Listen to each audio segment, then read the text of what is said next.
On est dans une philosophie au niveau de cette époque à laquelle on vit, où on se désintéresse malheureusement de vins moelleux, de vins liquoreux, et je trouve un peu dommage parce qu'ils n'ont jamais été aussi grands. Et surtout, et grâce à la cuisine de Julien, particulièrement ce soir, et bien sûr de Thé Miracle, on arrive à faire des associations qui sont passionnantes. Alors, ce que j'aime dans ce vin, si tu me permets, c'est que le millésime et je te rejoins totalement sur l'influence du millésime, sur les équilibres des vins en général, c'est que 2014 pour moi est un des plus grands millésimes que l'Alsace n'ait jamais produit, et je te félicite parce que le Gewürztraminer cette année-là le Gewürztraminer et le Pinot Gris ont été laborieux. Comme vous savez, il y a eu des foyers de Drosophile Suzuki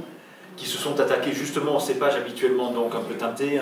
mais particulièrement je pense au Gewürztraminer et le Pinot Gris, les Pinot Noirs aussi un peu moindres, mais je ne peux que te féliciter parce que ce vin pour moi est exemplaire. Alors oui, le Fürstentum permet, quoi qu'il arrive aujourd'hui, d'exprimer en tout cas une relation avec, que ce soit tout à l'heure sur le Riesling et pour terminer sur ce Gewürztraminer, de manière magistrale, et pour moi c'est un terroir majeur.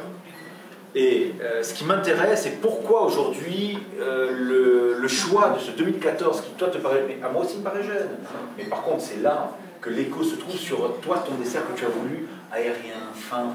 À un moment donné, ce qui me déplaît dans les associations, c'est lorsque l'un ou l'autre domine l'un ou l'autre. Moi, ce qui nous a intéressé dans l'idée justement de ce vin, oui, alors certes un peu jeune, mais tu l'as très bien décrit, Jacqueline, c'est que on n'a pas, encore une fois, il est revendiqué en vendange tardive, il a sans problème le niveau, voire même, si vous me permettez, même plus légitime qu'énormément de vins revendiqués en sélection de vins nobles.